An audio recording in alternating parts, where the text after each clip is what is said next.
Bonjour à tous.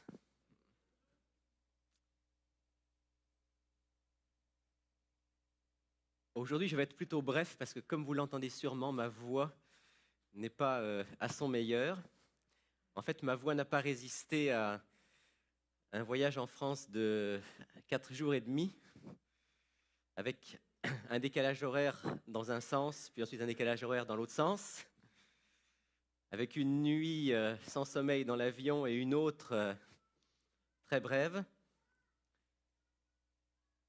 Mais je tenais à aller donc jusque là-bas pour les funérailles de ma grand-mère. Certains d'entre vous qui reçoivent mes courriels sont donc au courant. J'ai passé ces quelques jours en France pour participer à ses funérailles. Elle avait 102 ans, presque 103. Et ce matin, je vais partager avec vous un message qui m'a été inspiré par ce que j'ai vécu cette semaine, et spécialement par les funérailles auxquelles j'ai participé. Ceux qui étaient là, pratiquement tous ceux qui étaient là vous diront que c'était des belles funérailles. Plusieurs personnes, dont mon frère et moi-même, nous avons dit quelques mots pour rappeler la mémoire de ma grand-mère. Certains l'ont fait avec émotion. Il y a eu de la musique. C'était bref. Mais tous ceux qui étaient là, ça leur a sans doute fait du bien, ça leur a rappelé cet ancêtre qui s'éteignait après plus d'un siècle. Pourtant, c'était des funérailles laïques. Et quand en France on dit laïque, vous savez ce que ça veut dire? Pas la moindre allusion à Dieu, pas la moindre mention de l'au-delà. Les funérailles laïques est strictement familiales, pas d'allusion à la foi, pas d'espoir, encore moins évocation de la vie éternelle. Et je dois vous dire que pour moi qui suis chrétien, qui suis pasteur et qui suis habitué à participer à beaucoup de funérailles, malheureusement, c'était très spécial. C'était très particulier. J'ai apprécié de vivre ce moment parce que c'était un moment à la mémoire de ma grand-mère. Mais en participant à ces funérailles dans lesquelles il y avait mon oncle, mes cousins, mes cousines, qui tous se déclarent athées, en voyant en particulier mon oncle pleurer de désespoir parce que pour lui c'est fini, fini, fini, fini, pour toujours. J'ai mieux compris d'abord la déclaration de l'apôtre Paul dans 1 Corinthiens 15 quand il dit « Si c'est seulement dans cette vie que nous espérons, nous sommes les plus malheureux de tous les hommes. »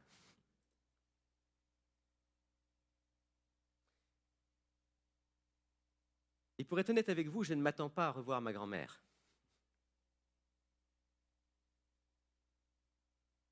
J'ai beaucoup aimé le temps qu'on a pu passer ensemble, mais je ne m'attends pas à la revoir dans le royaume de Dieu. Non pas qu'elle était une personne plus mauvaise que les autres, que la moyenne des humains sur cette terre, mais parce que, à ma connaissance, finalement Dieu seul est juge, mais à ma connaissance, ma grand-mère n'avait pas fait l'expérience que la Bible appelle la nouvelle naissance. Et vous savez que Jésus est très clair à ce sujet-là. Il dit, si un homme ou une femme ne naît de nouveau, il ou elle ne peut entrer dans le royaume des cieux.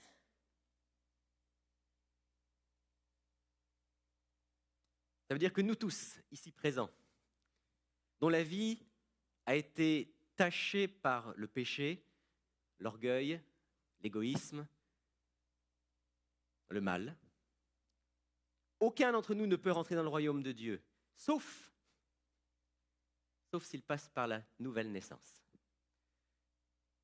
Et juste simplement pour bien clarifier les choses, et c'est nécessaire de le faire parce que je sais que parfois on comprend mal la déclaration de Jésus. Jésus a dit que naître de nouveau, c'est naître d'eau et d'esprit. Et parfois quand je pose la question, mais qu'est-ce que ça veut dire, naître d'eau et d'esprit? La première réponse que j'entends, c'est le baptême. Et alors, forcément, je ne peux pas m'empêcher de poser la question suivante, alors ça veut dire que tous ceux qui ne sont pas baptisés sont perdus. Parce que Jésus a dit, si un homme ne naît d'eau et d'esprit, il ne peut pas rentrer dans le royaume de Dieu. Donc si naître d'eau et d'esprit, c'est le baptême, la conclusion logique est que ceux qui ne sont pas baptisés sont perdus, tous. Mais là, ça pose un problème. Ça pose un problème d'abord moral, parce qu'on se dit, mais enfin, et tous ces gens qui n'ont pas eu l'occasion d'être baptisés. Ça pose un problème biblique. Parce qu'on se dit, mais le brigand sur la croix, à qui Jésus a dit, tu seras avec moi dans le paradis, lui que je sache, il n'a pas été baptisé. Et tous les croyants de l'Ancien Testament, dont le Nouveau Testament atteste la foi, n'ont pas été baptisés non plus. Alors juste pour bien clarifier les choses, naître d'eau et d'esprit, ce n'est pas le baptême. Même si le baptême est le signe de la nouvelle naissance. Le baptême représente concrètement, physiquement, publiquement la nouvelle naissance. Mais le baptême n'en est que le signe. Qu'est-ce que la nouvelle naissance? Qu'est-ce que naître d'eau et d'esprit selon Jésus? Naître d'eau, si vous lisez tout l'Ancien Testament dont Jésus était forcément imprégné quand il a fait cette déclaration-là, vous verrez que l'eau, à de nombreuses reprises dans l'Ancien Testament, représente la purification. Elle est représentée déjà dans le sanctuaire, lorsque les prêtres devaient se laver. Elle est représentée également dans le psaume 51, où David va dire « Lave-moi, et je serai pur. Lave-moi de mon péché. » Elle est représentée dans le livre du prophète Ézéchiel, où Dieu dit à travers Ézéchiel « Je ferai sur vous une aspersion d'une eau pure, et vous serez purifiés. » Naître d'eau, c'est donc recevoir la purification de nos péchés. Personne ne rentrera dans le royaume de Dieu, dit Jésus, personne, s'il n'a pas reconnu qu'il était pécheur et qu'il avait besoin d'être pardonné. Ça, c'est la première chose. Et la deuxième chose, c'est un homme né d'eau et d'esprit. Et en fait, c'est impossible de vivre l'un sans l'autre. Jésus n'est pas en train de nous dire qu'il y a deux expériences là, complètement distinctes. Il nous dit qu'il y a une expérience où les deux éléments sont entièrement imbriqués. Naître d'eau, c'est-à-dire reconnaître son état pécheur, se repentir, recevoir le pardon gratuit, la grâce de Dieu. Et en même temps, naître d'esprit, c'est-à-dire recevoir par le Saint-Esprit cette transformation intérieure, cette nouvelle direction. Si un homme ne naît d'eau et d'esprit, si une femme ne naît d'eau et d'esprit, elle ne peut pas rentrer dans le royaume de Dieu. Parce que rien de ce qui a été contaminé par le péché ne peut pénétrer dans le royaume de Dieu. C'est aussi simple que ça. Et voilà ce que Jésus a dit à Nicodème, et voilà la raison pour laquelle, avec toute l'affection que j'ai pour elle, je ne m'attends pas à voir ma grand-mère dans le royaume de Dieu. Et quand vous vivez une expérience comme celle-là, ça vous fait forcément réfléchir.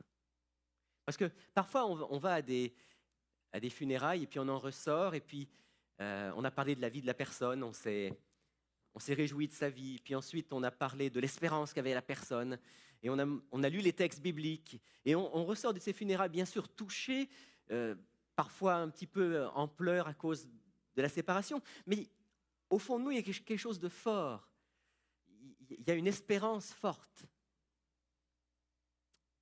Tandis que là, quand vous sortez de là, bien, vous dites « Ok, Seigneur, c'est fini. »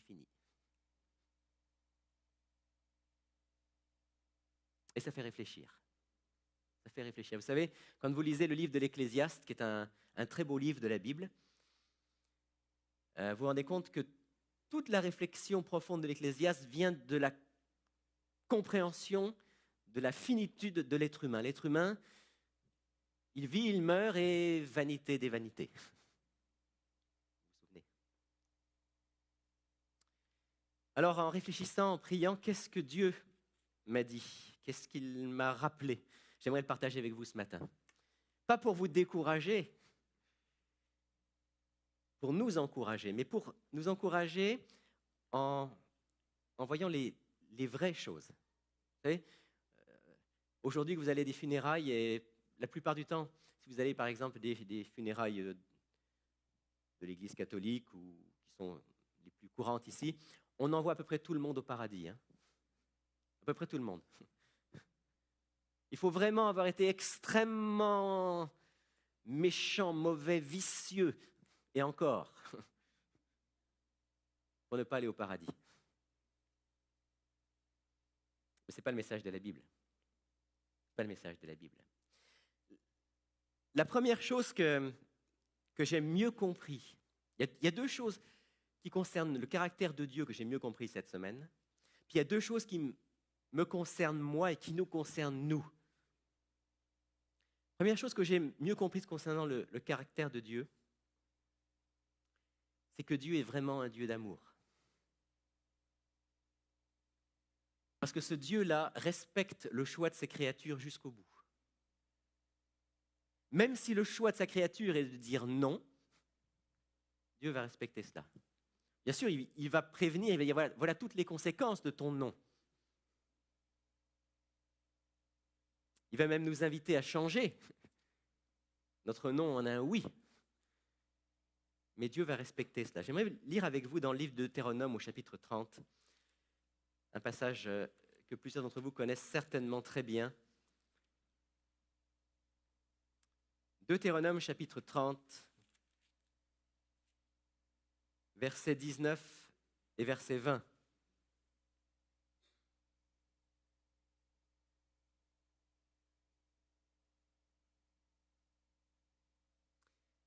Deutéronome 30, versets 19 et 20.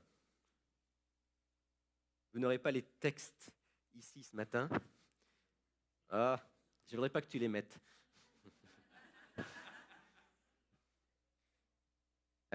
Non, j'aime bien qu'ils y soient quelquefois, mais j'aime bien aussi qu'on soit capable d'aller lire dans notre Bible. J'ai remarqué qu'il y a des gens qui viennent ici sans Bible. Pas besoin de Bible. Pas besoin même d'utiliser mon téléphone, tout va être projeté à l'écran. Ça fait des paresseux sur le plan biblique.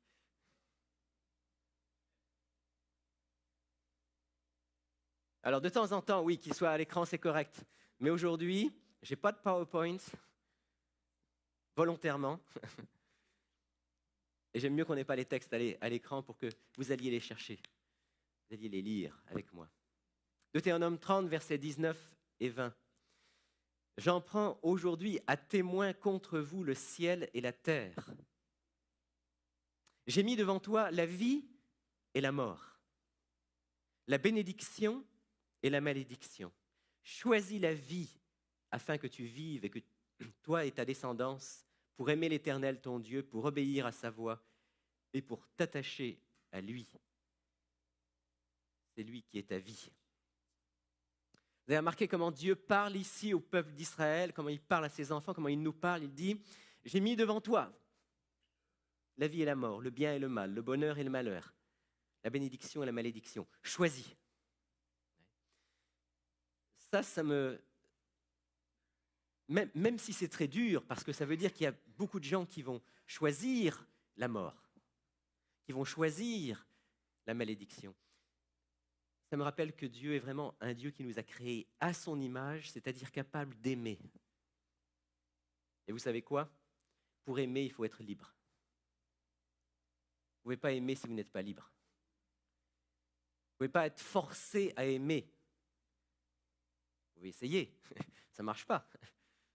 Parce que par définition, l'amour est libre. Et parce que Dieu nous a créés à son image, parce qu'il veut une relation d'amour avec nous, alors ça implique qu'il nous laisse la liberté et qu'il nous dise, bien voilà, Je mets devant toi la vie et la mort. Choisis la vie. Alors, cette semaine, aux funérailles de ma grand-mère, qui, à ma connaissance, n'a pas choisi la vie, j'ai mieux compris à quel point Dieu nous aime, jusqu'à respecter nos choix avec toutes les conséquences positives ou négatives qu'ils peuvent avoir. Parce qu'il nous a créés à son image. Il ne pouvait vouloir qu'une relation d'amour libre.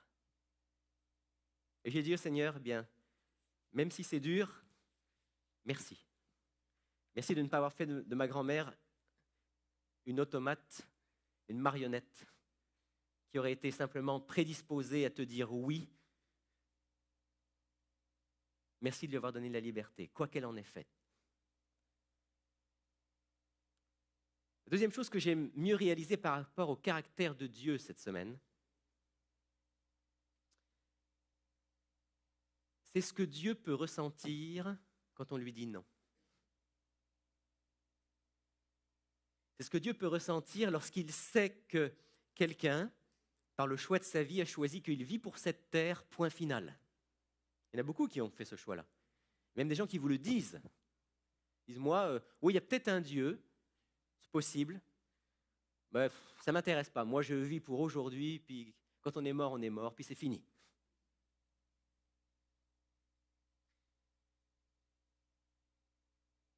Et je peux imaginer ce que ça représente pour Dieu qui, lui, nous a créés pourquoi ? Il nous a créés pour qu'on soit avec lui pour l'éternité. Il nous a créés parce qu'il voulait avoir cette relation vitale et cette relation d'amour avec nous pour toujours. En voyant mon oncle debout à côté du cercueil de ma grand-mère, en pleurs éclatants en sanglots, j'ai mieux compris la souffrance de Dieu. Dis-toi, Seigneur, toi aussi, tu dois souffrir de te dire, il y a certaines de mes créatures, je leur ai donné la vie, j'ai fait un bout de chemin avec eux, avec elles, puis c'est fini. Oui, il va y avoir le jour du jugement où chacun va être en face de ses choix, et Dieu va même devoir faire quelque chose que le prophète Ésaïe qualifie d'une œuvre étrange. Il va même détruire ceux qu'il avait créés pour vivre. Ésaïe chapitre 28, verset 21.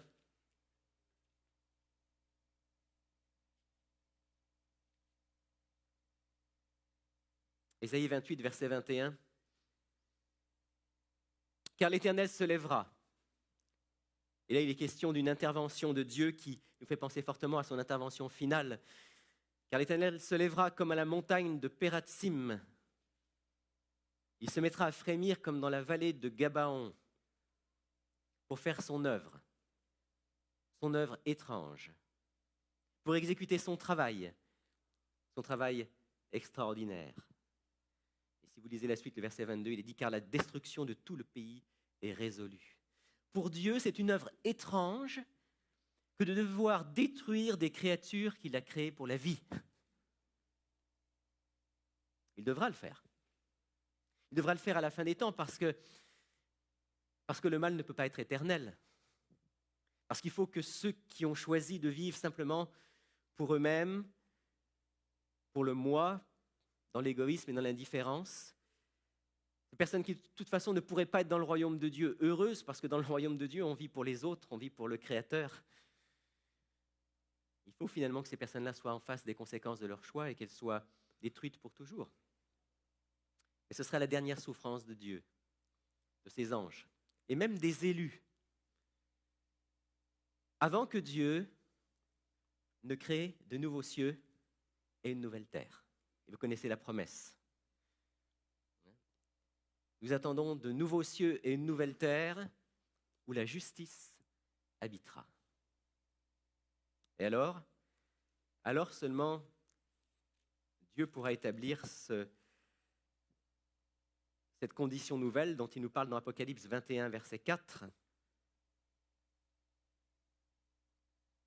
Je lis ici Apocalypse 21, verset 4. Il essuiera toute larme de leurs yeux, la mort ne sera plus, il n'y aura plus ni deuil, ni cri, ni douleur, car les premières choses ont disparu. Voilà ce pourquoi nous vivons, ce que nous attendons, ce que nous savons être bientôt la réalité de Dieu. Dieu va établir une terre sur laquelle il n'y aura plus de souffrance, plus de larmes, plus de deuil, plus de méchanceté, plus d'injustice. Et pour qu'il puisse créer cela, il faut d'abord quoi? Il faut que soit détruit et effacé tout ce qui ne va pas dans cette direction-là. Oui, en repensant aux funérailles de ma grand-mère, je remerciais le Seigneur. Je dis, Seigneur, toi, tu es un Dieu qui respecte notre liberté, qui nous a créés pour être libres et aimants. Mais tu n'es pas un Dieu indifférent. Tu n'es pas un Dieu qui est là-haut, qui regarde ce qui se passe en bas de loin. Tu es un Dieu qui a vécu toute cette histoire humaine avec nous, en Jésus-Christ, plus que tout. Et tu es un Dieu qui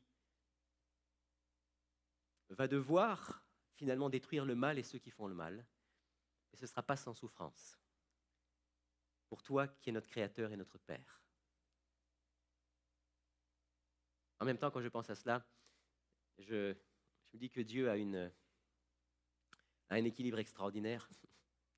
Parce que Dieu n'est pas déprimé quand même. Si vous me permettez de le dire comme ça, je ne sais pas si c'est une bonne manière de le dire, mais Dieu peut souffrir comme il peut se réjouir. Mais Dieu n'est pas déprimé. Dieu sait que Dieu voit que finalement ce qu'il doit faire, même qui parfois est pénible, va mener vers des conséquences heureuses, vers un royaume de paix, un royaume d'amour, un royaume de justice. Les 2 dernières leçons que j'ai tirées de ces funérailles de ma grand-mère, c'était en lien avec notre manière d'être en relation avec Dieu et avec les autres. La première leçon, elle est reliée à ce que dit Jésus dans l'Évangile selon Luc au chapitre 14. Luc chapitre 14, verset 26.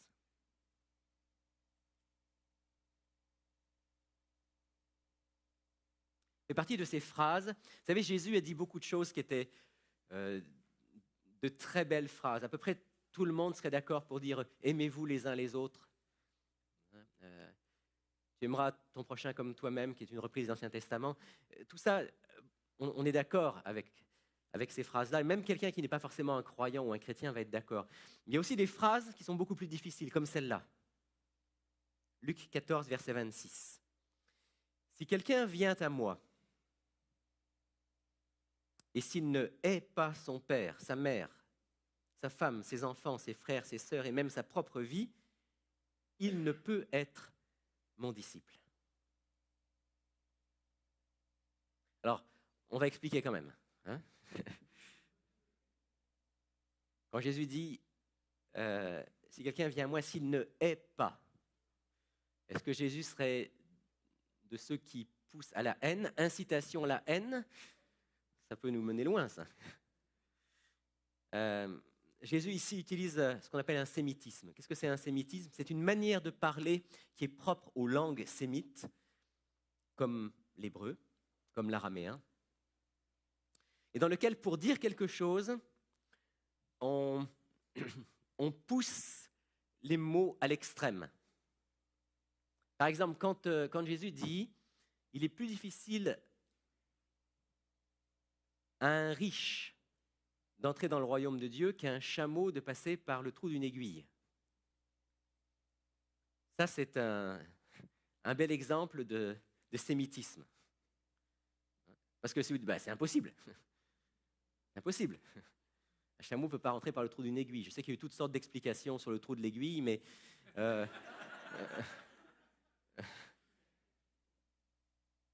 la réalité, c'est que dans cette manière de parler, on pousse l'image très loin pour dire quelque chose qui est important, c'est-à-dire que quand on est riche, c'est difficile d'entrer dans le royaume de Dieu à cause de l'attachement aux richesses.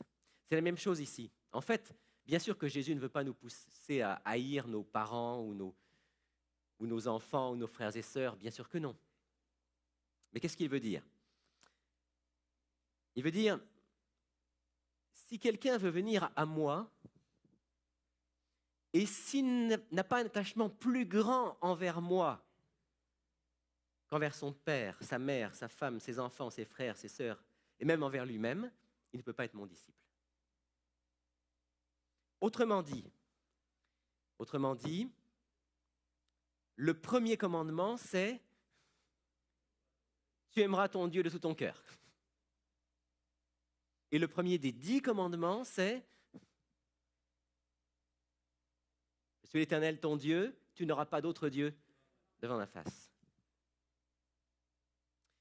Alors, ce que Jésus veut dire ici, ce que déjà voulait dire les commandements dans l'Ancien Testament, c'est que Dieu doit avoir la première place dans notre vie. Dieu doit avoir la première place dans notre vie. Avant nos parents, avant notre conjoint, avant nos enfants, avant nos frères et sœurs, avant nos amis, avant nous-mêmes. Et quand Dieu nous demande cela, c'est pas parce que Dieu est égocentrique, c'est pas parce que Dieu veut tout pour lui, non, ce ne serait pas un Dieu d'amour. Parce que Dieu nous aime. Dieu nous aime et il sait que seule une relation primordiale avec notre Créateur peut nous apporter tout le reste. La paix du cœur, le pardon, la régénération, la guérison du mal, du péché, de la souffrance, des relations transformées avec les autres, finalement la vie éternelle.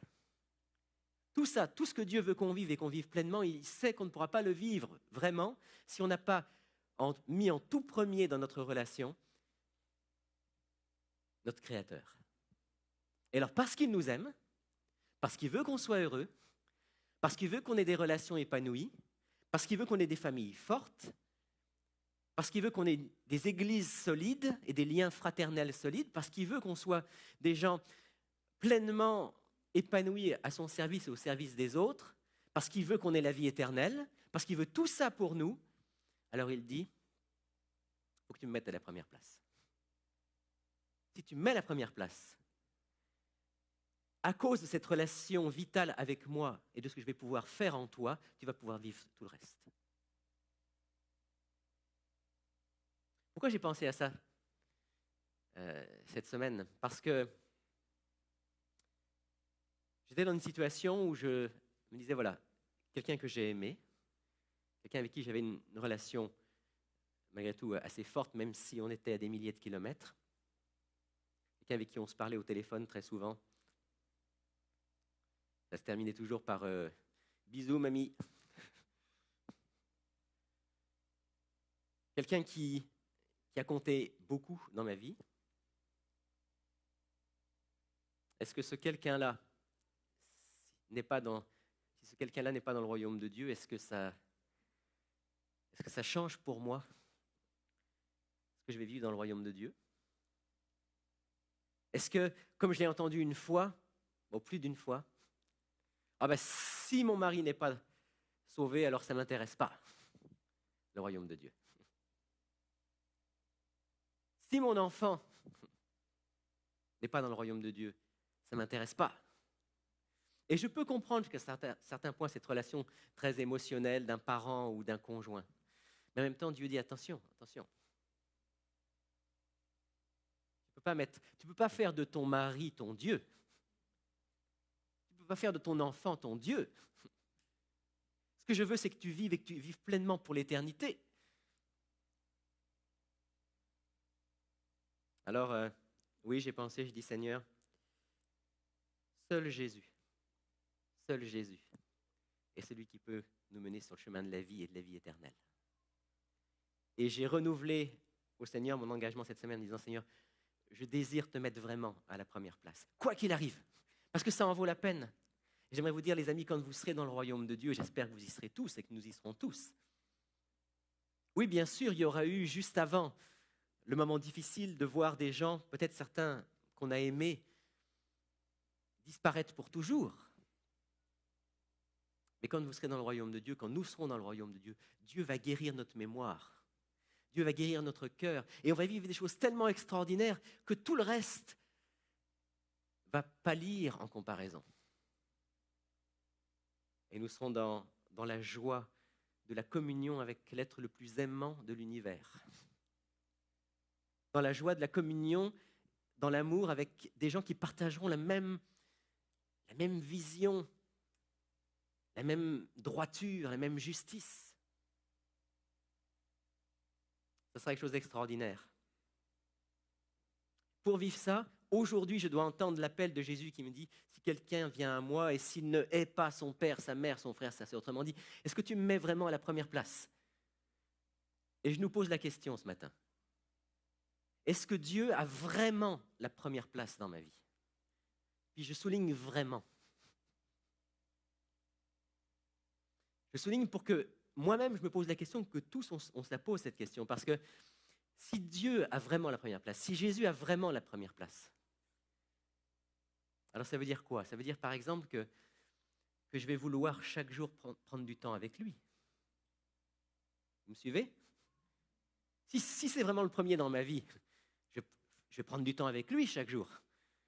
Pour lui parler, pour l'écouter, pour lire sa parole, pour lui ouvrir mon cœur. S'il a vraiment la première place dans ma vie, dans mes journées, il va être souvent dans mes pensées. Je vais souvent communiquer avec lui. Je vais lui poser des questions quand je ne sais pas où aller. Je vais lui dire merci à chaque fois que je vis une bénédiction. Je vais prier. La prière, c'est évidemment pas seulement le matin en se levant et le soir en se couchant.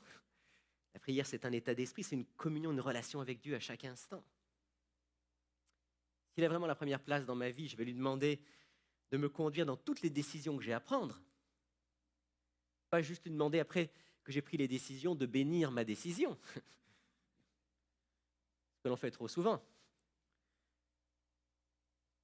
Seigneur, maintenant que je me suis marié, bénis mon mariage. Peut-être l'associer avant à cette décision tellement importante. Seigneur, j'ai choisi cette profession et je te demande de me rendre prospère. Non. Si Jésus a vraiment la première place dans ma vie, c'est à lui que je vais demander conseil. C'est à lui que je vais demander comment tu veux que j'oriente ma vie professionnelle? Comment tu veux que j'oriente ma vie sentimentale, conjugale? Comment tu veux que j'oriente mon ministère au sein de l'Église? Dans toute décision, je vais lui demander d'être mon guide, celui qui va m'inspirer. Dieu doit avoir la première place. Quatrième et dernière pensée qui m'est venue cette semaine, suite aux funérailles de ma grand-mère, c'est que Dieu veut tellement qu'il y en ait peu qui soient dans la situation de ma grand-mère. Qu'il fait tout ce qui est en son pouvoir pour que que tous les hommes soient réconciliés avec lui. Et pour moi, concrètement, ça m'a rappelé que Dieu désire plus que tout que je sois son ambassadeur, que je sois son collaborateur, pour permettre au plus grand nombre de trouver le chemin de la vie éternelle. Je pense à ce texte de la deuxième lettre de Paul aux Corinthiens, au chapitre 5, versets 19 et 20. Un appel puissant de Dieu à travers l'apôtre Paul, 2 Corinthiens 5, versets 19 et 20.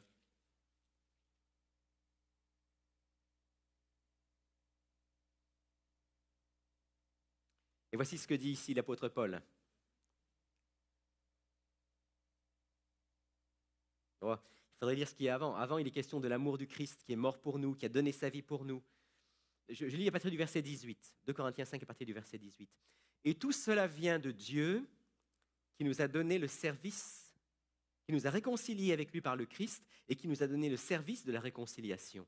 Car Dieu était en Christ, réconciliant le monde avec lui-même, sans tenir compte aux hommes de leurs fautes. Il a mis en nous la parole de la réconciliation. Nous sommes donc ambassadeurs pour Christ. Comme si Dieu exhortait par nous, nous vous en supplions, au nom de Christ, soyez réconciliés avec Dieu.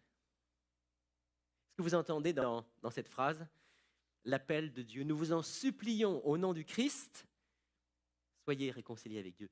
Dieu vous aime, Dieu est réconcilié avec vous, malgré le mal, malgré le péché, malgré vos révoltes. Dieu est réconcilié. Vous aussi, soyez réconciliés avec lui.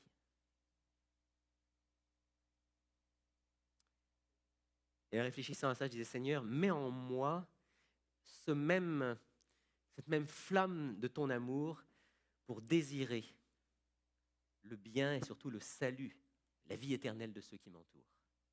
Seigneur, enlève de moi parfois cette indifférence qui est encore dans mon cœur vis-à-vis des autres. Mets en moi un intérêt réel, profond pour les autres, un intérêt qui va jusqu'à souhaiter, désirer et agir en faveur de leur vie et de leur vie éternelle. Parce que si on saisit que tous les liens humains, aussi beaux et aussi forts qu'ils soient, ne peuvent pas se comparer à la relation avec le Créateur. Si on comprend que ces liens humains, justement, peuvent être grandement améliorés, approfondis, grâce à la relation avec Dieu. Si on a conscience que le but ultime de cette vie, c'est de nous préparer pour celle que Dieu a en réserve pour nous. C'est bien le but de cette vie, de nous préparer pour celle qu'il a en réserve, la nouvelle terre. Et si on réalise à quel point Dieu nous aime, à quel point il veut qu'on soit réconciliés avec lui, pour nous avoir avec lui pendant l'éternité. Si on réalise que c'est au point que Dieu a tant aimé le monde qu'il a donné son Fils unique, afin que quiconque croit en lui ne meure pas, ne périsse pas, mais qu'il ait la vie éternelle. Alors si je réalise tout ça, ma prière quotidienne va être « Mon Dieu, utilise-moi pour te faire connaître à ceux qui ne te connaissent pas. » À ce moment-là, nous allons prier pour recevoir le Saint-Esprit, pour agir de sorte que le plus grand nombre trouve la joie du pardon, la joie d'une vie nouvelle, la joie d'une vie transformée, la joie du service, la joie de la vie éternelle. Et là, je nous repose la question, est-ce que Dieu est vraiment à la première place? Ça, c'était ma première question. Et ma deuxième question, c'est, est-ce que vraiment la priorité de notre vie, c'est que nous puissions être dans le royaume de Dieu, mais que nous puissions aussi être des témoins, des ambassadeurs pour que le plus grand nombre puisse y être?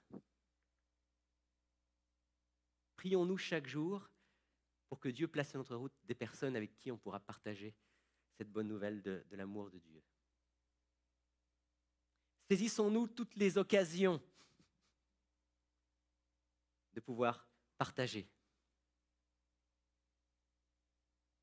Saisir toutes les occasions, vous savez ce que ça veut dire. Ça veut dire parfois quand on sent bien qu'il y a une possibilité de dire quelque chose, mais qu'on ne sait pas comment ça va réagir en face. Dire Seigneur, allez, peu importe. Donne-moi ta sagesse, donne-moi ton amour, mais que je puisse saisir l'occasion. Mon courage, oui. Donne-moi le courage.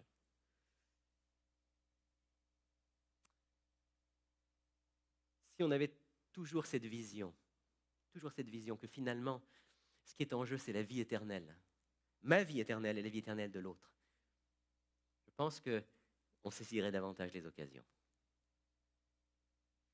Mais ma prière vraiment ce matin, c'est que Dieu nous donne cette vision-là. Il nous montre qu'il n'y a rien de plus important que de passer l'éternité avec Dieu. Il n'y a rien de plus important que ça. Rien ne peut se comparer à ça. Alors Seigneur, donne-moi dès maintenant de te mettre à la première place en toutes choses. De laisser Jésus vivre dans mon cœur, chaque jour, dans chaque décision que j'ai à prendre, dans chaque pensée, dans chaque parole, dans chaque action. Et puis Seigneur, donne-moi de saisir toutes les occasions de partager cela avec ceux qui m'entourent. Et une vie dédiée au service des autres, au partage de l'amour de Dieu, c'est une vie qui va être pleinement accomplie. Juste, puisque je parlais de saisir les occasions, juste deux choses, je profite de l'occasion justement. On vous l'a mentionné tout à l'heure, le 10 décembre, il y a un concert qui a lieu ici, qui va être donné par l'ensemble vocal Il est écrit. Le titre du concert, c'est Plus que Noël. Et dans le cadre de ce concert, il va y avoir des chants de Noël, mais il va y avoir aussi d'autres chants qui parlent de Jésus, mais de tout le ministère de Jésus, depuis sa naissance jusqu'à son retour. Ce type de concert, c'est une excellente occasion pour inviter des personnes de votre famille, de vos amis, de vos voisins, de vos connaissances, de vos collègues de travail, même des gens qui peut-être n'ont pas spécialement une fibre spirituelle manifeste, mais qui seront intéressés à un concert de la période de Noël où on va parler de Jésus et on va surtout chanter Jésus. Saisissez l'occasion. J'aimerais vous inviter à être présent à ce concert, mais pas tout seul. Venez avec quelqu'un. Invitez quelqu'un qui a besoin de connaître Jésus. Puis, ça, c'est le 10 décembre au soir. Et puis, la semaine suivante, le 17 décembre, on a ici au centre, il est écrit une cérémonie de baptême. Il va y avoir 3 ou 4 personnes qui vont être baptisées. Et ça aussi, c'est une excellente occasion d'inviter. D'inviter des gens qui peut-être n'ont jamais assisté à un baptême par immersion. Vous savez, surtout parmi les Québécois, je suis prêt à parier qu'il y en a une forte proportion qui n'a jamais assisté à un baptême par immersion. Il ne sait pas ce que c'est. Et ça peut être une excellente occasion de dire, mais voilà, dans mon église, le samedi 17, il y a une cérémonie de baptême. Est-ce que tu voudrais voir comment ça se passe? Comprendre ce que c'est que le baptême biblique. Saisissez les occasions. Toutes les occasions que Dieu nous donne de pouvoir partager cela. Cette vie où on se consacre au service des autres, au partage du message de la vie éternelle, ce n'est pas une vie sans souffrance. Et une des plus grandes souffrances, pour nous comme pour Dieu, ce sont ceux qui vont dire « je ne suis pas intéressé ». Mais c'est aussi la vie dans laquelle vous aurez la plus grande joie qu'on puisse connaître sur cette terre, la plus grande. La plus grande joie qu'on puisse connaître sur cette terre, c'est de voir quelqu'un s'ouvrir à l'amour de Dieu,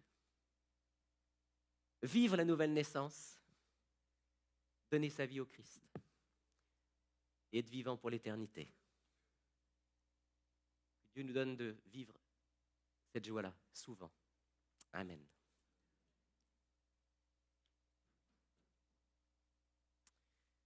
Je vais simplement vous inviter à incliner la tête et on va prier ensemble.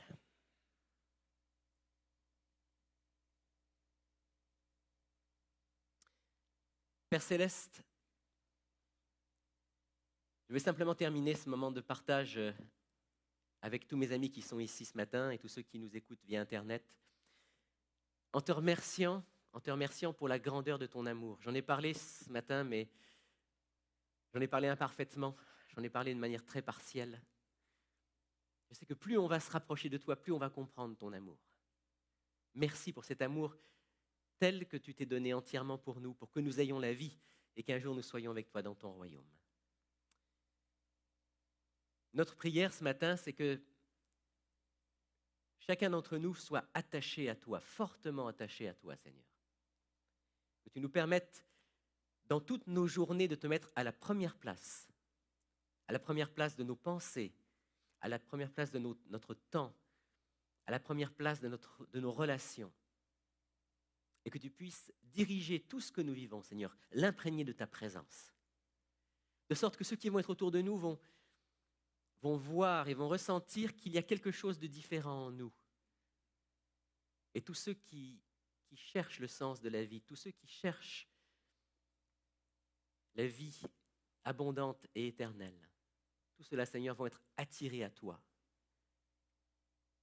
Je te prie pour que chacun d'entre nous ici présents ce matin, nous soyons des ambassadeurs et des témoins pour toi durant cette semaine. Donne-nous des occasions de faire du bien et de te faire connaître, et donne-nous de saisir les occasions. Et dès maintenant, Seigneur, je te prie pour ce concert du 10 décembre où nous allons présenter à travers le chant, nous allons présenter Jésus, notre Sauveur, dans toutes ses dimensions. Permets que soient ici présents dans cette salle des hommes, des femmes, des jeunes, des enfants, dont le cœur est ouvert à toi.